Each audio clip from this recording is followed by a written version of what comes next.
Bonjour à tous et bienvenue pour ce nouveau webinaire organisé par la CPAM de la Charente et proposé par la Caisse nationale d'assurance maladie.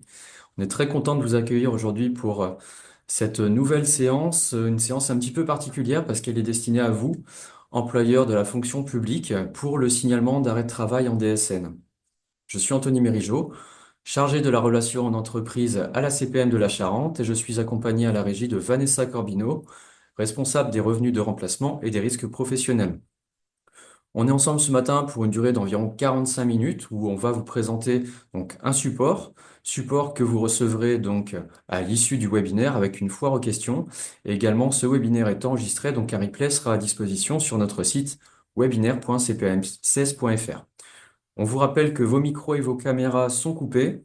Cependant, n'hésitez pas à interagir avec nous par l'onglet questions-réponses sur Zoom, puisqu'on pourra après aborder les questions que vous pouvez vous poser, toutes vos interrogations, on pourra y répondre. Si on ne peut pas répondre à toutes vos interrogations, on y répondra en différé par le biais, pardon, de la foire aux questions. Donc, le webinaire de ce jour est dédié donc au signalement d'arrêt de travail en DSN pour la fonction publique d'État, fonction publique territoriale, fonction publique hospitalière, et on vous propose le programme suivant. Donc, on va recontextualiser un petit peu, rappeler ce qu'est le signalement d'arrêt de travail DSN, pourquoi l'utiliser, quels sont les avantages d'utiliser ce signalement d'arrêt en DSN, les étapes de la saisie, donc le côté un petit peu plus technique, et on abordera aussi des petits rappels réglementaires quand vous êtes confronté à telle ou telle situation. Et puis on ira sur un autre service, vous montrer également, je dirais, les coulisses du tableau de bord DSN, un service qui est vraiment essentiel, incontournable pour le suivi de vos DSN. Et on se mettra également à votre disposition. Si vous avez besoin d'un accompagnement, on restera vraiment à votre écoute. Donc, le signalement d'arrêt de travail DSN, c'est quoi? Alors, pour rappel, la DSN, donc elle n'est pas tombée du ciel, hein, c'est né d'une loi, la loi Warsmann en 2012, pour simplifier les démarches auprès des employeurs, aussi bien les employeurs du secteur privé, mais du secteur public également. Donc cette DSN, elle est rentrée petit à petit dans les mœurs. Dans un premier temps, en 2017, pour les entreprises du secteur privé, avec notamment le début du signalement d'arrêt de travail DSN dès 2017. Et puis pour la fonction publique, c'est rentré petit à petit en 2020, en plusieurs vagues, 2020, 2021, puis 2022, donc par le biais des DSN mensuels. Et donc, en DSN, on a ces DSN mensuels qui sont le reflet de la paye, mais on a aussi des DSN un petit peu plus spécifiques, propres à chaque organisme. Donc, la CPM ne reçoit pas les DSN mensuels, qui par contre peuvent être à destination de l'URSSAF ou d'autres organismes de protection sociale, mais on a un signalement qui s'appelle le signalement d'arrêt de travail DSN. Autrement dit, c'est l'attestation de salaire DSN que vous aviez auparavant l'habitude de compléter manuellement sur Net Entreprise. Alors attention, pour les organismes de la fonction publique, ce signalement d'arrêt de travail DSN, il est uniquement destiné aux contractuels de droit privé et aux contractuels de droit public. À partir du moment où l'un de vos agents a cette casquette, je dirais, de fonctionnaire, le signalement d'arrêt de travail DSN ne va pas fonctionner pour cette population-là. Donc voilà, on est sur bien des contractuels de droit privé et de droit public qui cotisent au régime général. Malgré tout, pour les fonctionnaires qui cotisent, eux, au régime général, à partir du moment où ils ont ce statut de fonctionnaire, ça ne va pas aboutir en DSN, vous aurez un retour bloquant. Alors pourquoi utiliser le signalement d'arrêt de travail DSN? Donc comme je l'ai dit, la DSN mensuelle, c'est le reflet de la paye. Donc à partir du moment où vous allez en quelques clics signaler un avis d'arrêt de travail, signaler une absence dans votre logiciel de paye, ça va venir reprendre tous les éléments antérieurs des DSN mensuels précédents avant le dernier jour de travail. Donc tout ce qui est lié à la rémunération, aux primes, primes mensuelles, voire primes liées à des périodes différentes du salaire de base, toutes ces données-là, en fait, vont automatiquement être retranscrites sur le CERFA attestation de salaire. Donc vous n'aurez pas de données de salaire à saisir ou auparavant sur Net Entreprise, vous pouviez saisir des données de salaire, notamment des salaires établis, et on peut toujours s'exposer à des erreurs de frappe, de virgule ou de montant. On a un côté un petit peu plus technique sur Net Entreprise. Donc là, la DSN s'en occupe pour vous. On a un côté fiable et sécurisé en même temps, puisqu'on est sur des données qui sont transmises à l'URSSAF. Donc la DSN est réputée fiable avec des données donc, fiable au niveau de la paye, donc moins de risques d'erreur. On va pouvoir payer plus justement, étudier plus justement aussi les droits pour un agent aux indemnités journalières et donc payer une indemnité journalière plus juste, plus cohérente vis-à-vis de sa situation. Et puis un gain de temps aussi, un gain de temps assez important puisque sur Net Entreprise, on peut s'exposer à des saisies parfois un petit peu techniques sur une durée de 5-6 minutes, alors qu'en DSN, au moment où vous allez signaler un arrêt de travail, ça peut vous prendre 30 secondes. Donc multiplié par le nombre d'agents que vous allez avoir à déclarer sur une période donnée, vous pouvez avoir un gain de temps assez conséquent. Le seul cas qui ne peut pas être déclaré en DSN, c'est le temps partiel thérapeutique, que ce soit en maladie ou en accident de travail, maladie professionnelle. Le temps partiel thérapeutique, lui, il reste toujours à saisir sur Net Entreprise pour déclarer cette perte de salaire. Et là, je vous réfère directement à un webinaire organisé sur le temps partiel thérapeutique qui a eu lieu en octobre 2024. Je vous invite à consulter notre site pour voir le replay. Alors, les conditions pour un bon signalement d'arrêt de travail, c'est, je dirais déjà, de vérifier en amont les données de vos DSN mensuels. Alors, à quel niveau? Déjà sur l'individu, si les données liées à l'individu, donc c'est le bloc 30, voire bloc 31 de la DSN, sont correctes. Les données liées surtout au contrat de travail, donc c'est le bloc 40 et 41. Si toutes les données liées déjà à ces deux blocs-là, 30 et 40, sont correctes, à ce moment-là, ça va pouvoir assurer un bon chaînage des données de carrière de l'individu et donc un historique suffisant pour la reconstitution de ses droits et de l'attestation de salaire. Et puis on a un bloc 51, donc c'est le bloc rémunération, donc lié au salaire et aux éventuelles primes que l'agent peut percevoir. Il faut bien entendu que ces montants-là soient corrects pour matérialiser les bons montants sur l'attestation de salaire. On a aussi, je dirais, la nécessité d'avoir un historique suffisant. Pour les agents qui ont une activité dite régulière, standard, mensualisée, il faut un historique de 3 mois pour ces agents pour que vous puissiez, au niveau de votre établissement, déclarer l'attestation de salaire. Alors généralement, pour les collectivités, à moins qu'il y ait des nouvelles collectivités toutes récentes sur ce début d'année 2025, pour les collectivités qui ont assez d'ancienneté, je dirais, au niveau de l'INSEE qui ont toujours conservé le même numéro SIRET, vous pourrez les déclarer même pour un salarié nouvellement embauché. La DSN va pouvoir retranscrire la nouvelle embauche avec les données que vous allez renseigner sur le contrat. Mais pour les nouveaux établissements qui n'ont pas un historique de 3 mois pour l'ensemble de leurs salariés, ça va bloquer. On aura le même cas pour les agents qui auront une activité dite discontinue, voire intérimaire. Là, il faut une période de 12 mois, donc 12 mois selon la réglementation, puisqu'on va être sur une activité avec des variations dans les missions, dans les contrats de travail, une succession d'activités professionnelles un petit peu décousues. Donc, on va avoir un historique de 12 mois nécessaire. Et également, sur le motif accident de travail, maladie professionnelle, il faut un historique en DSN pour l'établissement de 12 mois. Donc, voilà les conditions pour un bon signalement. Alors, à quel moment vous allez signaler un arrêt de travail en DSN? Eh bien, à partir du moment où vous avez une absence autorisée pour votre salarié, peu importe la durée de l'absence. Pour un arrêt maladie, même si l'arrêt maladie est inférieur à 3 jours, on vous invite à signaler donc l'arrêt de travail en DSN parce que en fonction des informations médico-administratives sur le dossier de votre agent, on peut indemniser dès le premier jour d'arrêt. Donc ça, c'est quelque chose à savoir, un signalement pour toute absence. À chaque changement de risque aussi, c'est-à-dire qu'on peut se retrouver dans un cas, on va d'ailleurs vous dévoiler par la suite, un cas d'un arrêt maladie suivi d'un congé pathologique, donc assimilé à de la maternité, un nouvel arrêt maladie, puis un nouveau congé maternité, donc on a 4 risques, 4 périodes successives, sans reprise de travail. Pour autant, on va vous demander 4 signalements avec le même dernier jour de travail, puisqu'il n'y a pas eu de reprise de travail. Et sur ces 4 signalements, sur ces 4 périodes, on va vous demander de nous confirmer s'il y a une subrogation ou non. Donc c'est très important aussi de respecter le nombre de signalements en fonction du nombre et du changement de risque que vous allez avoir. Pour le dossier, pour les congés paternité, pardon, on va également vous demander de signaler un arrêt de travail à chaque fois qu'il va y avoir donc des périodes prises par votre agent, puisque la réglementation a changé en 2021. On peut avoir un congé paternité fractionné en 1, 2 ou 3 fractions. Donc on va y revenir par la suite en vous montrant quelques cas. Si vous ne subrogez pas on vous invite à déclarer au fil de l'eau, au fur et à mesure, les signalements d'arrêt de travail DSN pour qu'il n'y ait pas d'impact financier pour votre agent et qu'il puisse vite avoir le paiement de ses indemnités journalières. En revanche, si vous subrogez, vous avez deux possibilités.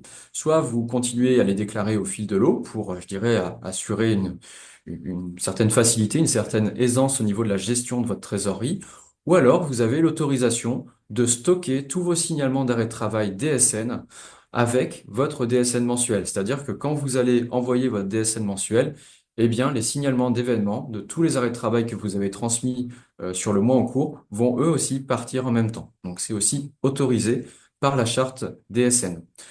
La règle d'or, je dirais, c'est de surtout ne pas transmettre de signalement d'arrêt de travail en cas de prolongation d'arrêt. Cette règle-là, elle vaut en DSN, mais elle vaut aussi par net entreprise.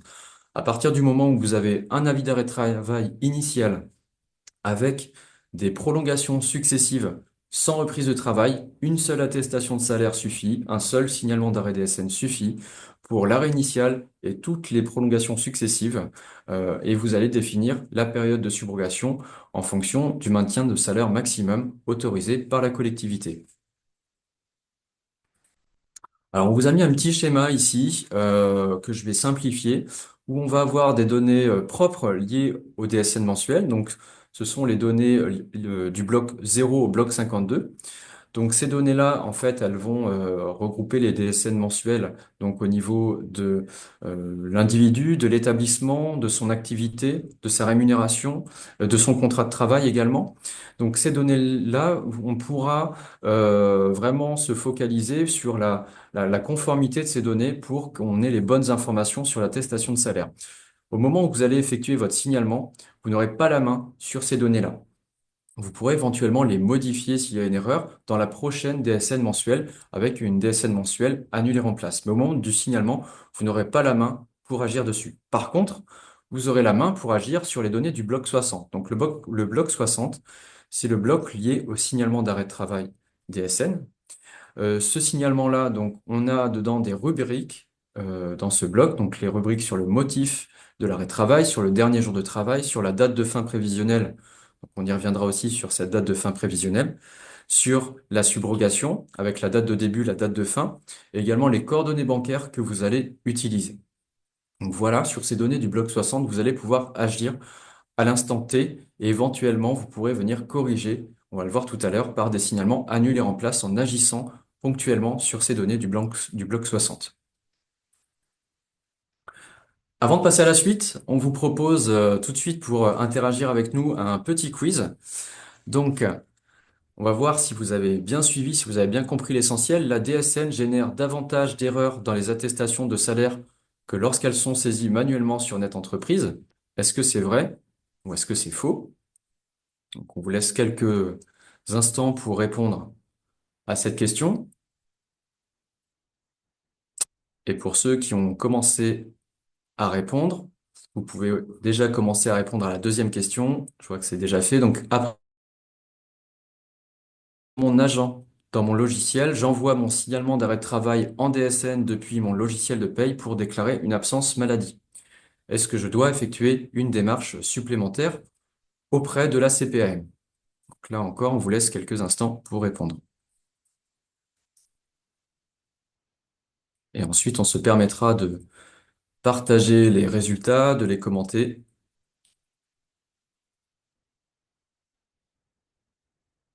On voit que la majorité d'entre vous ont répondu. Alors, donc la DSN génère davantage d'erreurs, donc c'est faux, hein. C'est faux puisqu'on l'a dit, on est sur des données liées à la paye. Alors effectivement, on n'est pas sur du 100%, on va le voir tout à l'heure au niveau de la conformité, au niveau de l'exactitude des données que vous allez transmettre, mais on se rapproche vraiment d'un 100%, contrairement à des saisies sur Net Entreprise. Donc on a des données de paye fiables transmises à des organismes de protection sociale, donc les données sont transcrites directement sur l'attestation de salaire. Donc là, c'est faux, moins d'erreurs en DSN. Et après, est-ce que j'ai d'autres démarches supplémentaires à faire à partir du moment où j'ai enregistré l'absence et j'ai fait en plus le signalement d'arrêt de travail DSN vers l'assurance maladie? Eh bien non. Éventuellement, vous pouvez vous assurer auprès de votre agent s'il a bien fait le nécessaire vis-à-vis des avis d'arrêt de travail, pardon, mais vous n'avez pas d'autres démarches à faire Si ce n'est, si c'est un bulletin d'hospitalisation, que vous faites de la subrogation, vous pouvez nous le transmettre. Mais là, on est dans des cas un petit peu plus à la marge. Donc, pas d'autres démarches de manière générale. Donc, je vous propose de passer à la suite. Donc sur la partie un petit peu plus technique à présent, sur les étapes de saisie du signalement d'arrêt de travail DSN. Alors le schéma que vous allez avoir à l'écran, forcément, c'est pas ce que vous allez utiliser au quotidien, mais ça vous donnera une idée de la rubrique, de la fonctionnalité, alors qui peut s'appeler peut-être absence ou signalement d'arrêt de travail en DSN. Voilà, il peut y avoir des appellations différentes. euh, selon les logiciels de paye que vous allez utiliser. Donc, en tous les cas, vous allez avoir un menu, une interface qui va se présenter un petit peu comme cela, où vous allez pouvoir agir sur les différentes rubriques, donc sur le motif de l'arrêt, sur le dernier jour de travail, la date de fin prévisionnelle, donc toutes les données du bloc 60 qu'on a vu tout à l'heure, et notamment aussi sur la partie subrogation. Et une fois que vous avez complété toutes les données, le logiciel peut vous poser la question si vous souhaitez envoyer le signalement d'arrêt de travail à l'assurance maladie. Alors, je vous propose qu'on voit en détail les différentes rubriques du signalement d'arrêt de travail et puis on fera des petits focus réglementaires sur notamment certains cas de figure. Donc, le motif, on a quoi comme motif? On a maladie, maternité, paternité, adoption, accident de travail, maladie professionnelle et deuil. Donc, tous les motifs sont balayés dans la charte DSN. Seul le temps partiel, comme j'ai dit tout à l'heure, ne peut pas être utilisé ici. Ça serait une saisie sur net entreprise. Le dernier jour de travail, donc la vigilance, la règle la plus simple à retenir, c'est si votre agent n'a pas travaillé le jour de l'arrêt, à ce moment-là, vous allez mettre la veille. Donc ça, c'est la règle générale. Par contre, s'il a travaillé le jour de l'arrêt, donc il a travaillé toute la journée, et l'après-midi, il ne se sent pas en capacité de poursuivre son activité professionnelle, il va voir le médecin. À ce moment-là, le dernier jour de travail, ça sera le jour où il a travaillé, et l'indemnisation ou la carence débutera le lendemain de ce dernier jour travaillé. Un petit focus donc sur le dernier jour de travail. Le dernier jour de travail, donc dans le cas numéro un, c'est le cas que je viens d'illustrer. Donc pour vous rappeler qu'on peut avoir des derniers jours de travail le dimanche, mais aussi les jours fériés. Ce qui compte, c'est que ce dernier jour de travail, même s'il n'est pas réellement travaillé par l'assuré, si c'est un dimanche, le lendemain, en fait, va servir en tant que point de départ d'indemnisation. C'est vraiment ce qu'il faut retenir. Le cas numéro 2, donc j'ai un petit peu évoqué tout à l'heure, que vous voyez à l'écran, sur la situation, on a des successions de périodes d'arrêt maladie, congé pathologique, donc assimilés hein, à du risque maternité, un nouvel arrêt maladie et un congé maternité pour ces 4 périodes successives. Vous voyez sans reprise de travail au vu des dates indiquées, on va être sur 4 signalements d'arrêt de travail DSN à envoyer et un dernier jour de travail commun pour chacun de ces risques. Voilà pour le cas du dernier jour de travail sur la maladie, la maternité. Sur l'accident du travail, le dernier jour de travail, ça peut être à minima le jour du sinistre. Hein. L'assuré, l'agent n'est pas en capacité de poursuivre son activité professionnelle. Ça ne sera jamais la veille. Donc, même pour un accident de trajet, ça va être le dernier jour de travail va être le jour du sinistre, jamais antérieur. Et puis, on peut aussi avoir la situation où votre agent se sent finalement en capacité de poursuivre son activité voire 2 journées peut-être supplémentaires. Et à ce moment-là, on va être sur un dernier jour de travail postérieur à l'accident du travail au sinistre déclaré. Donc voilà les 2 cas de figure que vous pouvez avoir. Sur la transmission du signalement d'arrêt de travail DSN en accident du travail maladie professionnelle, puisqu'on fait un focus sur ce motif-là. On vous rappelle, ou on vous donne l'information si vous ne l'aviez pas, que lorsque vous transmettez ce type de signalement-là, ça va véhiculer de manière automatique et totalement transparente à l'assurance maladie un signalement DSN maladie. Donc vous n'allez pas du tout en voir, je dirais, la trace dans vos indicateurs sur votre logiciel ou sur le tableau de bord DSN qu'on verra tout à l'heure, mais de manière transparente, l'assurance maladie va recevoir ce flux qui va servir à quoi? Finalement, pendant une instruction dossier où on peut avoir aussi des investigations sur des dossiers de risque professionnel, eh bien, on va pouvoir payer de manière provisoire une indemnité pardon, journalière maladie, le temps que la décision soit donnée à la victime et à l'employeur. Et la régularisation se fera de manière automatique avec votre signalement DSN ATMP que vous avez déjà transmis. Donc, vous n'avez pas d'autres démarches supplémentaires à effectuer. Donc là, vous avez vraiment un avantage à utiliser le signalement DSN ATMP. Pour le dernier jour de travail, on continue sur la session du dernier jour de travail, à présent sur le motif paternité. On vous rappelle donc que la réglementation a changé en 2021. Le congé paternité commence à se construire au niveau de la prise des périodes. On a donc le congé de naissance employeur, qui avant pouvait être pris un petit peu de manière plus flexible. À présent, la réglementation prévoit qu'il soit pris soit dès le jour de la naissance ou le jour ouvrable suivant. Donc au niveau des jours ouvrables, on exclut donc les dimanches et les jours fériés. Donc dans le premier cas que vous avez, on a une naissance le jeudi 14 et l'agent va prendre ses 3 jours employeurs, le 14, 15, 16, qui sont des jours ouvrables. Le congé paternité de l'assurance maladie va débuter au lendemain du dernier jour du congé naissance employeur, donc du 17 au 20. Et le dernier jour de travail à considérer systématiquement, c'est le dernier jour du congé de naissance employeur, puisque ça va être le lancement, je dirais, pour le point de départ d'indemnisation au dimanche 17, dans l'exemple que vous avez. Le cas numéro 2, on va être sur une prise du congé de naissance sur le jour ouvrable suivant la naissance, donc qui est aussi toléré réglementairement. Donc on a dans l'exemple le 15, le 16 et le 18. Le 17 est neutralisé puisque ce n'est pas un jour ouvrable. Et donc notre dernier jour de travail ici, il devient le 18 pour que l'assurance maladie puisse indemniser le congé paternité à compter du 19. Donc là, les deux cas sont totalement tolérés. Et justement, à propos du congé paternité en DSN, le gros avantage aussi que vous avez à utiliser ce signalement DSN au motif paternité, c'est que si vous mettez le bon dernier jour de travail et la bonne date de fin prévisionnelle, donc la date à laquelle son congé paternité va se terminer, cette date de prévisionnelle, elle est transparente pour nous, on va y revenir après, mais pour le congé paternité, elle va servir à définir les périodes de congé paternité à l'assurance maladie. Donc ça veut dire quoi? Ça veut dire que votre signalement DSN paternité, il va retranscrire l'attestation de salaire DSN paternité, mais aussi les périodes qui vont être bornées, donc entre le dernier jour de travail et la date de fin prévisionnelle. Donc ça va venir transmettre ces périodes à l'assurance maladie. Vous n'aurez pas d'autres démarches à effectuer. Donc voilà l'intérêt aussi d'utiliser le signalement DSN paternité. Il faudra toujours vérifier la reconstitution du signalement. Donc ça, on va le voir après. La date de fin prévisionnelle, justement, donc j'en ai parlé tout à l'heure. La date de fin prévisionnelle, c'est une donnée transparente pour nous, assurance maladie, mais qui va vous servir à vous, employeur. Pourquoi? Parce que vous allez simplement enregistrer de cette manière-là l'absence de votre salarié dans votre paye.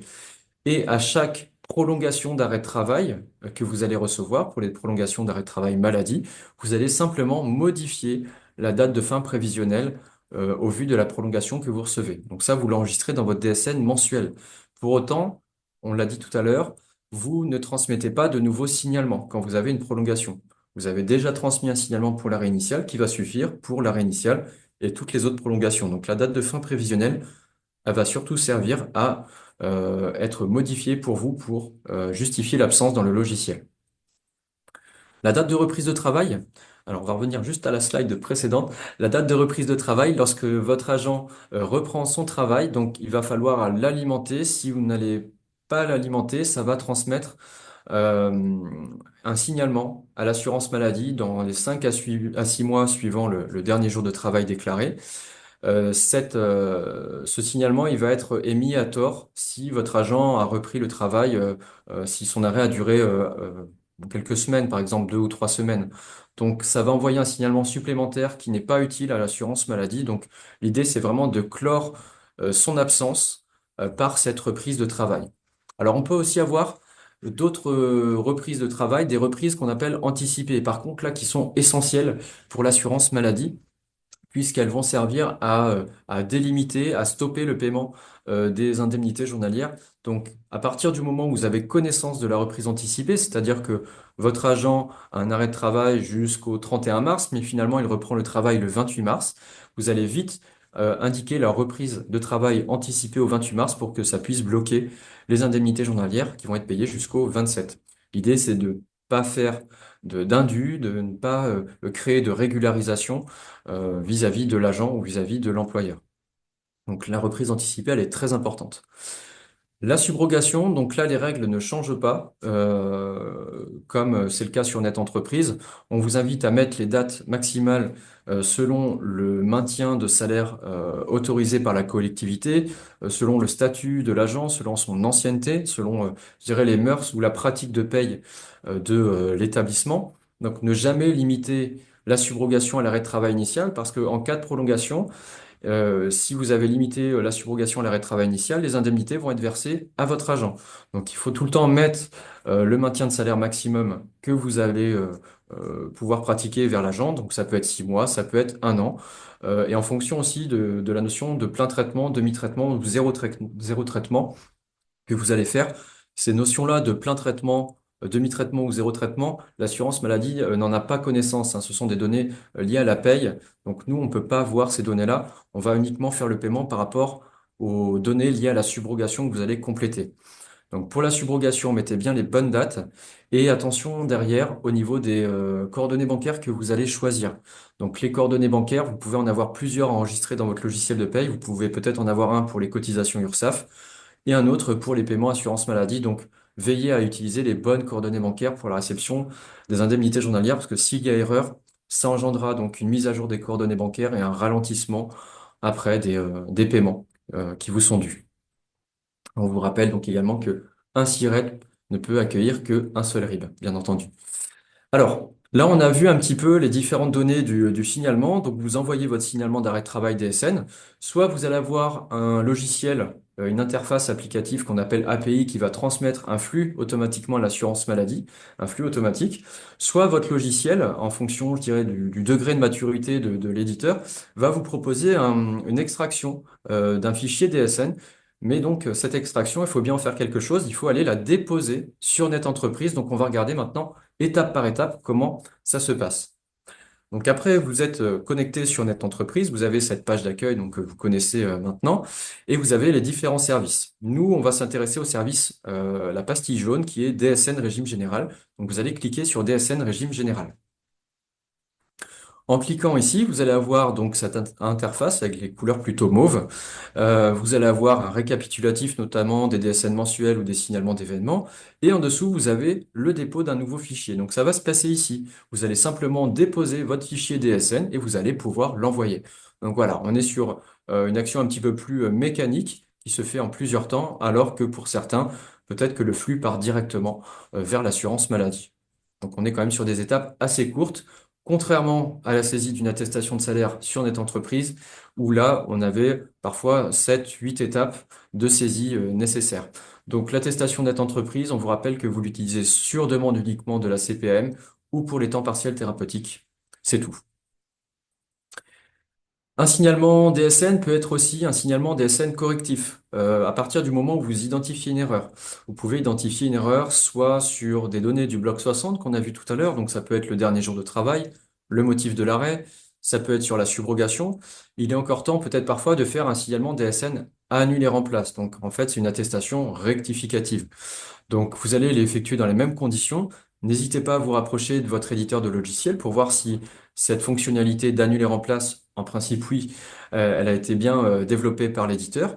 Et puis par contre, si on est sur des données un petit peu plus fines, un petit peu plus sensibles, liées aux données de la paye, donc comme l'agent, comme le contrat de travail, comme la rémunération, à ce moment-là, on vous invitera à vous rapprocher de votre éditeur de logiciel. Mais on va voir tout à l'heure avec différents exemples, si vous avez des comptes rendus négatifs, quelles sont les démarches à effectuer justement. Avant de passer à la suite et au tableau de bord DSN, on vous propose également un autre quiz, une mise en situation sur des situations que vous avez normalement déjà rencontrées. Mon agent me transmet le volet 3 de sa prolongation d'avis d'arrêt de travail. Donc il y a plusieurs réponses possibles. J'enregistre sa prolongation dans mon logiciel de paye en modifiant la date de fin prévisionnelle de l'arrêt. Est-ce que je transmets un nouveau signalement d'arrêt de travail DSN pour alerter la CPAM? Où je m'assure que l'agent ait bien remis les volets 1 et 2 de son arrêt à la CPM. Donc, on vous laisse quelques secondes pour répondre par rapport à cet exercice pratique. Vous êtes déjà plusieurs à avoir répondu. vous laisse encore quelques instants, ou les derniers qui peuvent peut-être hésiter.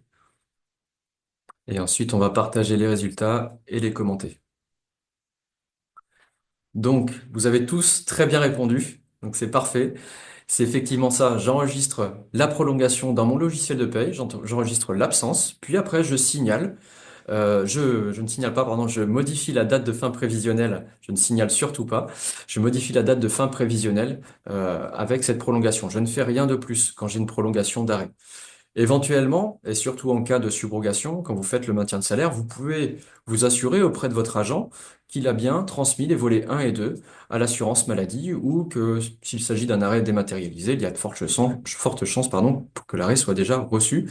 À noter que les avis d'arrêt de travail, l'agent peut les constater, peut voir s'ils sont bien enregistrés sur son compte Amélie. À présent, le tableau de bord DSN, donc qui est vraiment un incontournable qui permet d'aller encore plus loin. Donc on l'a déjà vu tout à l'heure, donc vous avez ce service DSN régime général. On va y retourner dessus. Donc quand vous cliquez sur cette pastille jaune, voilà, vous avez l'interface qu'on a vue tout à l'heure avec des couleurs plutôt mauves. Vous allez avoir un historique des échanges. Vous avez donc la partie des DSN mensuels, mais vous avez aussi la partie des signalements d'événements. C'est un outil vraiment intéressant pour vous assurer justement du bon déroulement des opérations, des manœuvres que vous faites en DSN.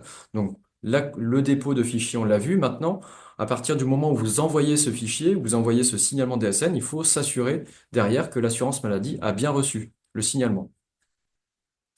Donc, on a dans la partie récapitulatif, un petit peu plus bas, les DSN mensuels et les signalements d'événements. Donc, quand vous cliquez sur signalement d'événements, vous avez la possibilité de sélectionner le type d'événement.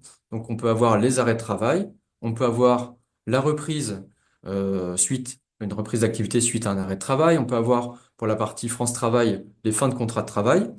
Et on peut avoir pour la DGFiP, pour les organismes complémentaires, les signalements d'amorçage. Donc nous, on va se focaliser sur arrêt de travail. Vous pouvez sélectionner une plage un petit peu plus large, hein. Vous avez des calendriers où vous pouvez saisir les dates et vous allez pouvoir cliquer sur la loupe. Ça va vous afficher donc une ou plusieurs lignes hein, en fonction des signalements d'événements que vous avez effectués au cours des dernières semaines, des derniers mois. Et il faudra aller cliquer sur cette seconde loupe pour aller justement voir un petit peu plus loin, justement pour voir ce visuel que vous avez à l'écran. Alors, ce visuel que vous avez à l'écran, ça vous donne le détail du signalement d'événement. Ça va vous dire que votre déclaration est conforme, elle est très bien constituée. Pour autant, vous allez avoir un compte-rendu métier. Vous avez une ligne liée à l'organisme de protection sociale. Donc là, ça sera la ligne Caisse nationale d'assurance maladie pour le signalement d'arrêt de travail DSN. Et le compte-rendu va être disponible. Si vous avez un élément avec notification, si vous avez le libellé, pardon, avec notification, ça va signifier deux choses. Soit l'attestation de salaire DSN a été reçue par la caisse d'assurance maladie, mais n'est pas conforme et nécessite une action corrective. Soit le signalement d'arrêt DSN n'a pas pu être transmis à l'assurance maladie. Et donc, il va falloir aller voir le détail en cliquant sur Accéder au bilan de traitement. En cliquant sur le bilan de traitement, vous avez cette nouvelle page, vous allez avoir une nouvelle fenêtre qui va apparaître et vous allez avoir le détail. Soit vous allez avoir un bilan KO, un bilan ANO pour anomalie et vous allez avoir le libellé avec la démarche qui va vous être donnée pour corriger le tir. Donc on va voir en détail par la suite avec différents exemples ce qu'il va falloir faire au niveau des actions correctives. Donc voilà, le tableau de bord DSN, c'est justement une garantie pour le bon traitement des données par l'assurance maladie, mais il faut quand même aller plus loin en allant voir ce bilan de traitement. Attention au niveau de l'historique, on a un historique de 3 mois sur le bilan de traitement. Alors, on a trois types de bilan de traitement. On peut avoir le bilan OK. Le bilan OK, ça veut dire que l'attestation de salaire a bien été reçue par l'assurance maladie. Donc jusque-là, tout va bien. Vous allez recevoir un compte-rendu métier qui va vous dire si l'attestation est en cours de traitement ou a été validée. Et vous n'aurez pas d'action corrective à mener. Donc là, tout va bien. Éventuellement, la caisse peut se rapprocher de l'agent si on a besoin d'éléments supplémentaires. On a le bilan KO. Le bilan KO, ça signifie que l'attestation a bien été reçue par la caisse Pour autant, vous allez avoir un compte-rendu, mais qui va être invalide parce que vous allez devoir mener une action corrective. Donc, une action, par exemple, corrective sur le dernier jour de travail, donc un signalement DSN annulaire en place, ou alors peut-être qu'on peut avoir une anomalie liée au salaire. On va avoir un bilan anomalie. Un bilan d'anomalie, donc c'est celui-ci qui peut aussi vous mettre la puce à l'oreille. Si l'assurance maladie ne reçoit pas le signalement DSN, c'est que vous avez un bilan anomalie. Vous n'allez pas recevoir de compte rendu métier. Vous allez avoir justement ce bilan de traitement qu'on a vu tout à l'heure sur le tableau de bord DSN qui va vous informer d'un problème de paramétrage. Très généralement, ce sont des problèmes liés soit à l'individu, mais surtout au contrat de travail. Donc à partir du moment où les données du contrat de travail sont bien renseignées, s'il y a bien ce chaînage de données dans les données, dans les rubriques du bloc 40 et 41, vous n'aurez pas ce type d'anomalie, mais là, on vous invitera vraiment à vous rapprocher de l'éditeur qui pourra vous accompagner sur cette thématique-là. Alors, trois exemples de bilan. Donc, le bilan OK avec un paiement d'un avis d'arrêt de travail. Donc, ça, c'est la lecture que vous avez sur le tableau de bord DSN. Le bilan KO où on constate par exemple une erreur de dernier jour de travail. Donc là, il faudra faire un signalement DSN annulaire en place. Et un bilan ANO, hein, donc un bilan d'anomalie avec une catégorie, vous le voyez un petit peu dessous, catégorie bloquante. Donc, bloquante, ça ne peut pas transmettre l'attestation à l'assurance maladie. On va avoir donc un problème, une problématique de contrat, par exemple. Donc, que faire si vous avez un bilan KO ou un bilan ANO? Donc, KO, l'attestation est reçue par la caisse, mais elle n'est pas conforme. On ne peut pas l'exploiter dans son intégralité. Donc, il faut une attestation rectificative, soit par un signalement d'arrêt de travail DSN, si ça porte sur une donnée liée au motif, au dernier jour de travail, à la subrogation, soit à la demande de la caisse, ça sera une attestation rectificative par nette entreprise, si ça porte sur des éléments liés à l'individu ou à la rémunération en présence d'un bilan de traitement anneau. Donc, il va falloir effectuer une première attestation. Ça va être comme une attestation initiale puisque la caisse n'a rien reçu auparavant. Donc, comme on l'a dit, c'est un problème de paramétrage. Donc, n'hésitez pas à revoir avec votre éditeur. Et donc là, ça sera directement une attestation initiale à saisir sur Net Entreprise. Voilà ce qu'il faut faire quand vous avez ce type d'anomalie. Le compte-rendu métier reçu par mail, donc on vous a mis quelques exemples à l'écran. Donc vous pouvez avoir des comptes rendus avec un état valide, en cours de traitement ou invalide. Donc valide avec un paiement d'indemnité journalière ou une prise de contact avec votre agent. En cours de traitement, donc là, ça nécessite généralement une intervention peut-être manuelle d'un agent s'il y a des régularisations à effectuer. Et puis invalide parce qu'il manque des données pour pouvoir traiter l'avis d'arrêt de travail ou une période d'absence. Donc vérifiez bien les adresses mail pour recevoir les comptes rendus, les adresses mail enregistrées dans votre logiciel de paye. Vous avez une adresse mail déclarant, mais aussi sur NetEntreprise si vous utilisez NetEntreprise pour des saisies correctives, pour justement être alerté, pour être informé des démarches que vous pourriez avoir à faire. Si vous pratiquez la subrogation, toujours sur ce tableau de bord DSN, vous avez la possibilité donc d'aller voir dans les services complémentaires. Vous avez un raccourci pour accéder au service qui s'appelle BPIJ, donc les bordereaux de paiement d'indemnité journalière lorsque vous faites la subrogation. Vous avez ce moyen-là. Mais vous avez aussi la possibilité, on vous invite vraiment à passer plus par le compte entreprise. C'est un petit peu plus agréable en termes d'ergonomie. Vous avez une rubrique saisir une attestation de salaire et accéder au bordereau de paiement. Et quand vous cliquez dessus, vous aurez l'interface classique avec bordereau de paiement. Vous pourrez faire la recherche ici. Alors, on l'a dit tout à l'heure, la DSN, elle n'est pas à 100% d'attestation conforme. On tend plus vers 96 ou 97%, puisqu'on peut toujours avoir des erreurs sur le dernier jour de travail, hein, des erreurs, donc je dirais manuelles ou d'interprétation vis-à-vis d'un avis d'arrêt de travail. On peut avoir quelques erreurs, mais qui sont beaucoup moindres tout de même avec les salaires soit rétablis, soit les salaires cotisés. Donc là, il faut vraiment vous rapprocher de l'éditeur pour corriger ça. On en a parlé tout à l'heure, même si c'est pas comptabilisé en tant qu'erreur, on peut avoir des attestations de salaire pour des arrêts continus et supérieurs à 6 mois qui sont envoyés à tort. Et puis, on vous rappelle aussi qu'il n'est pas nécessaire de faire d'attestation supplémentaire par net entreprise à partir du moment où vous avez fait le nécessaire par le signalement d'arrêt de travail DSN, hein. Un signalement d'arrêt de travail DSN, c'est 3% de rejet en général, alors que sur net entreprise, on est sur du 14 ou du 15%. Donc vous voyez la différence, nous on vous invite vraiment à tester le signalement d'arrêt DSN, surtout pour ceux d'entre vous qui nous suivent aujourd'hui et qui ne se sont pas encore lancés dans cet exercice-là. Alors voilà, ce qu'il faut retenir, donc j'en ai déjà parlé tout à l'heure, vous signalez l'avis d'arrêt de travail à chaque fois que vous avez une absence à déclarer, en fonction des motifs que vous avez à l'écran, et pour chaque changement de période. N'hésitez pas à vous rapprocher de votre éditeur ou de consulter en amont les données de votre logiciel de paye. Vigilance vraiment sur des données sur lesquelles vous pouvez intervenir, comme le dernier jour de travail ou la subrogation. Vraiment, ce sont des données très importantes qui peuvent permettre de payer très rapidement des avis d'arrêt de travail. Et puis, le tableau de bord DSN, c'est vraiment l'incontournable. Donc, n'hésitez pas à le consulter au maximum et consultez bien aussi vos comptes rendus. Avant de passer à vos questions, on propose nos dernières questions.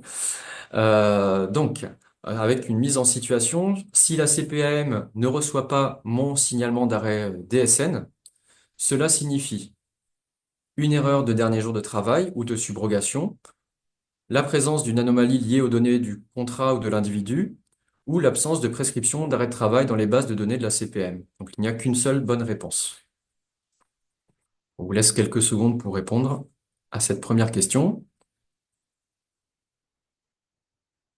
Et pour ceux qui commençaient à répondre, vous pouvez tout de suite commencer à répondre à la deuxième question. Le tableau de bord d'SN se situe sur le compte entreprise. Est-ce que c'est vrai? Est-ce que c'est faux? Donc, on va laisser tout le monde répondre à ces deux questions. Alors, on a presque toutes les réponses et on va pouvoir partager les résultats. Alors, sur la première question, les réponses sont un petit peu mitigées. Si la CPM ne reçoit pas le signalement d'arrêt DSN, la bonne réponse, ça va être la présence d'une anomalie liée aux données du contrat ou de l'individu, pardon. Généralement, c'est ça. Ça peut être autre chose, mais ça va pas être une erreur de dernier jour de travail ou de subrogation, puisque c'est la CPM qui va vous faire constater justement une erreur de dernier jour de travail ou de subrogation avec une attestation DSN qu'on a déjà reçue. Et donc l'absence de prescription d'arrêt de travail dans les bases de données de la CPM, non.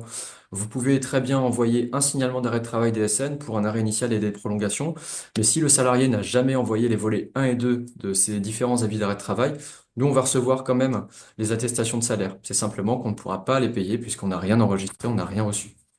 Et le tableau de bord, donc le tableau de bord se situe sur le compte entreprise. Alors, c'est faux. Le tableau de bord DSN, lui, il est vraiment dans le service DSN régime général. Donc, le compte entreprise, à terme, il va accueillir tous les services de l'assurance maladie. Mais pour l'instant, le tableau de bord DSN, il est vraiment sur la pastille jaune DSN régime général. Voilà. Donc, on va poursuivre. Pour terminer ce webinaire et après on passera à vos questions. Si vous avez des questions et on pourra aussi rappeler les questions qui ont été posées à la première session de mardi. Donc n'hésitez pas à revenir vers moi par retour de mail si vous avez besoin d'un accompagnement particulier ou pour vous lancer tout simplement dans votre premier signalement d'arrêt de travail DSN.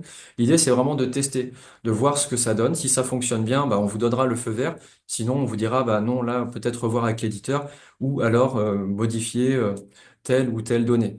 Mais il faut vraiment tester. Vous y verrez vraiment un gain de temps et un confort. La seule je dirais la seule chose qui peut un petit peu perturber au départ, et c'est une question qui nous a été posée, c'est que vous ne voyez pas les données qui vont partir. Vous voyez, vous avez juste connaissance des données que vous avez dans le bloc 60, mais si vous vérifiez en amont les données mensuelles, vous n'avez pas de retranscription de l'attestation comme c'est le cas sur Net Entreprise. Mais pour autant, derrière, comme je vous l'ai dit, on a quand même près de 97% contre 86% par Net Entreprise d'attestation de salaire conforme. Donc vraiment, n'hésitez pas. On vous remet le numéro de Net Entreprise en cas de besoin pour la partie assistance DSN. Vous pouvez les contacter. Vous avez des informations réglementaires sur Amélie Entreprise toujours. Et puis, n'hésitez pas pour le suivi de vos dossiers à contacter le 36 79. Choix 1 pour le suivi des dossiers, choix 2 pour la partie un petit peu plus technique, notamment sur Net Entreprise. Donc, bah, écoutez, on vous propose maintenant de poser vos questions. Alors, je vois qu'on a une première question. Est-ce que l'envoi de la DSN mensuelle classique envoie automatiquement le signalement d'arrêt de travail DSN? Alors, la réponse c'est non. La réponse est non. En fait, quand vous faites un envoi d'une DSN mensuelle classique, l'assurance maladie n'a pas connaissance de ces données qui sont plutôt des données liées ou destinées à l'URSSAF. Donc, on n'en a pas connaissance. Par contre, on peut avoir un cas où bah, vous signalez votre DSN mensuel, mais vous avez auparavant signalé un arrêt de travail. Vous avez quand même fait une action, un signalement d'arrêt de travail DSN en subrogation, et vous avez stocké ce signalement d'arrêt de travail DSN. Au moment où vous envoyez votre DSN mensuel, le signalement d'arrêt de travail DSN va s'envoyer en même temps. Mais pour autant, la DSN mensuelle n'envoie pas le signalement d'arrêt de travail à la caisse. C'est vraiment deux signalements très distinctifs, avec deux destinataires différents. Le support, oui, vous l'aurez, tout à fait. Le support, vous aurez le replay, vous aurez la foire aux questions, vous aurez une fiche technique également sur la subrogation dédiée aux collectivités. Donc vous aurez toutes ces informations-là, bien entendu. J'en profite pour aborder d'autres questions qui ont été posées à la première session de mardi. On a une question par rapport au signalement d'arrêt de travail DSN au motif accident de travail. Est-ce que ce signalement à lui seul suffit également à envoyer une déclaration d'accident de travail à l'assurance maladie? Donc la réponse c'est non, puisque le signalement d'arrêt de travail DSN, lui, se focalise uniquement sur les données de paye, alors que la déclaration d'accident de travail, elle reste toujours à saisir sur Net Entreprise, où on va vraiment être sur le contexte d'un présumé sinistre d'origine professionnelle. Donc on est sur deux choses différentes. On a le signalement pour la partie indemnité journalière et la déclaration à saisir toujours sur Net Entreprise pour étudier la matérialité du risque professionnel. Oups, j'ai des régules à faire. D'accord, très bien. Donc effectivement, vous pourrez envoyer, Madame Beaujean, des signalements d'arrêt de travail DSN. N'hésitez pas à faire le test. Directement après le webinaire, dans l'après-midi, je pense. Je ferai au mieux. Ça sera aujourd'hui, ça sera dans l'après-midi pour le webinaire, pour le support, pardon. D'autres questions qui nous ont été posées, hop, j'en profite. Donc les agents CNRACL ne sont donc pas concernés. Donc tout à fait, les agents CNRACL ne sont pas concernés. C'est uniquement les agents contractuels, comme je l'ai dit en début de webinaire, donc de droit privé et de droit public. Pour ceux qui ont cette casquette fonctionnaire mais qui cotisent au régime général, ça ne fonctionnera pas. Justement, vous aurez un bilan anneau, comme on a vu tout à l'heure, qui va vous demander de faire l'attestation sur Net Entreprise pour ceux qui ont le statut de fonctionnaire. Donc, c'est toujours pas déployé par Net Entreprise et par la DSN pour ces agents-là. Est-ce que le signalement DSN va devenir obligatoire? Donc, à ce jour, il n'est pas obligatoire, il est fortement recommandé, comme vous l'avez compris, fortement recommandé même à 200%. Il ne reste pas obligatoire puisque, comme je viens de le dire, pour les fonctionnaires, ça ne fonctionne pas. Pour le temps partiel thérapeutique, c'est sur Net Entreprise. Mais l'idée, ça serait de le rendre obligatoire pour s'assurer de plus de conformité au niveau des attestations de salaire. Est-ce que le menu, donc attestation de salaire sur Net Entreprise, le petit pavé, la pastille orange, va rester active encore quelques temps? Oui. Donc par rapport à ce que je viens de citer. Si tous mes signalements d'événements n'apparaissent pas, comment puis-je savoir s'ils ont bien été reçus par le biais de la DSN? Donc là, il faut vraiment aller voir le tableau de bord, comme on l'a vu en détail ensemble. Comment pouvons-nous voir les salaires utilisés? Donc ça aussi, j'y ai déjà répondu. Donc on ne peut pas les voir, sauf s'il y a eu vraiment un développement fait de l'éditeur au moment où vous envoyez votre signalement. Vous ne pouvez pas voir les salaires, sauf s'il y a vraiment une reconstitution du CERFA attestation de salaire DSN. Pour la paternité, est-ce qu'il faut continuer à saisir les périodes sur le compte entreprise en plus du signalement? Donc la réponse c'est non. La réponse, c'est non, parce qu'on a donc le signalement paternité qui véhicule l'attestation plus les dates en fonction du dernier jour de travail et de la date de fin prévisionnelle. On a eu une très bonne question, une question d'actualité, une question réglementaire à compter du 1er avril 2025. Est-ce que justement les règles d'indemnisation vont être modifiées aussi bien sur la maladie que sur les risques accident de travail, maternité, paternité? Donc la réponse c'est non. Je vous enverrai une actualité, une petite information réglementaire à ce sujet. Donc voilà les différentes questions qu'on a pu avoir. Donc en tous les cas, je vois que vous n'avez pas de questions supplémentaires. N'hésitez pas à revenir vers moi. Je vous envoie toutes les informations dans l'après-midi, donc le support, avec toutes les fiches techniques et le replay sera à disposition dans les prochains jours. Je vous remercie en tous les cas de nous avoir suivis aujourd'hui. Je vous souhaite une très belle journée et on reste à votre disposition pour vous accompagner sur cette thématique. À bientôt. Au revoir.